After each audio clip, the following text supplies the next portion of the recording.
राजेश अपनी पत्नी लता, बेटे सुनील और बहू आशा के साथ शास्त्री नगर में रहता था। आशा अपने सास ससुर के साथ बिल्कुल भी अच्छा बर्ताव नहीं करती थी। एक दिन, बहू, मेरी ये छड़ी टूट गई है, चलने में बड़ी परेशानी होती है। तू सुनील से कहकर नई छड़ी बनवा देना। सासू माँ, एक तो इतने खर्चे होते हैं और ऊपर से आपकी ये छड़ी खरीदने निकलेंगे तो 1-1.5 हजार से तो कम की तो आएगी नहीं। और वैसे भी आपको कहीं आना जाना तो होता नहीं। इस टूटी हुई छड़ी से ही काम चला लीजिए, इसकी मरम्मत करवा देते हैं। आशा वहां से चली जाती है। तभी उनके पति राजेश जी वहां आ जाते हैं। तुम क्यों झूठी उम्मीद बांधती हो अपनी बहू से? लता इतने सालों में इसने कभी भी हमारा सम्मान नहीं किया, आज क्या करेगी? तभी वहां उनका पोता रोहित आ जाता है। दादी, ये देखो मैं आपके लिए क्या लाया हूँ। क्या बेटा? आपकी पुरानी छड़ी टूट गई थी ना, तो ये मैं अपनी कमाई से आपके लिए छड़ी लेकर आया हूँ। अब आप ये पुरानी छड़ी छोड़िए और ये वाली छड़ी हाथ में पकड़िए और ठाठ से चलिए। राजेश जी और लता जी एक दूसरे को देखकर मुस्कुराते हैं कि कम से कम उनका पोता तो उनका सम्मान करता है।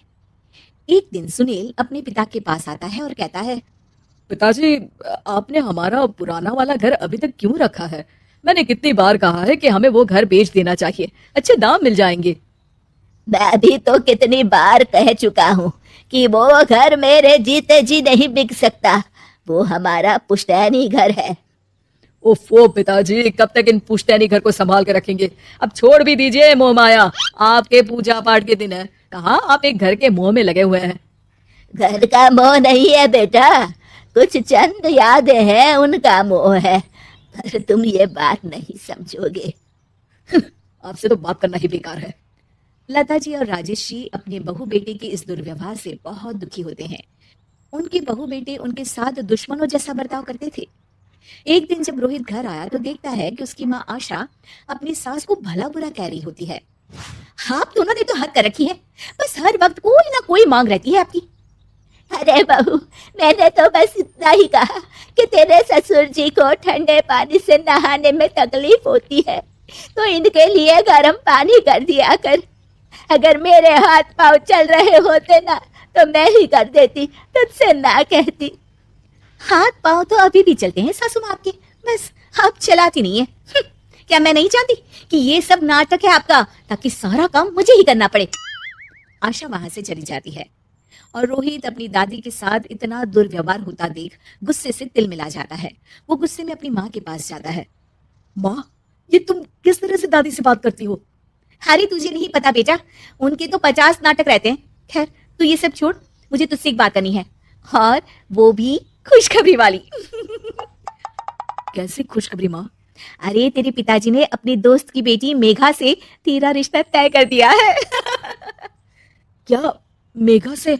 माँ, पर हम तो बहुत अच्छे दोस्त हैं। मेघा से शादी का तो मैंने कभी सोचा भी नहीं। अरे नहीं सोचा तो अब सोच लेना।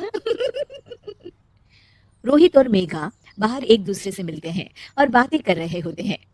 मेघा, मुझे पता है कि हम दोनों की शादी होने वाली है, पर मैं तुम्हें एक बात अभी से बता देना चाहता हूँ। क्या रोहित?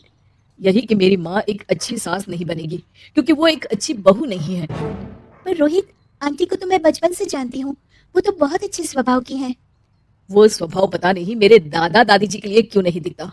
उन्हें तो वो हर वक्त बुरा भला ही कहती रहती हैं। मैं चाहता हूँ कि उन्हें ये पता चले कि वो ये बहुत गलत कर रही है। मैंने कुछ सोचा है जिससे माँ सही रास्ते पर आ सकती है। मेघा, क्या तुम इसमें मेरा साथ दोगी? तुम जैसा कहोगी मैं वैसा ही करूंगी रोहित, मैं तुम्हारे साथ हूँ।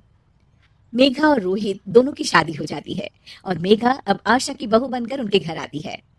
बहू, ये देख, मैंने तेरे लिए ये हार बनवाया है। ये भी कोई हार है? मैं तो सोच रही थी कि आप मुझे डायमंड नेकलेस देंगी, पर ये क्या सस्ता सा हार पकड़ा दिया आपने मुझे। आशा को ये सुनकर गुस्सा आ जाता है। वो मेघा पर बरस पड़ती है। बहू, मैं तुम्हारी सास हूँ, मुझसे तमीज से बात किया करो, समझी? वरना अच्छा नहीं होगा। मम्मी जी, मैं भी आपकी बहू हूँ, आप भी मुझे ये धमकी मत दीजिए।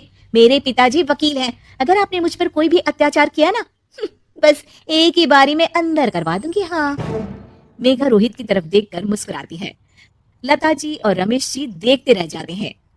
मेघा कैसे अपनी सास को उन्हीं की भाषा में उनकी गलती का एहसास दिलाती है, जानने के लिए देखिए जैसे को तैसा पार्ट 2।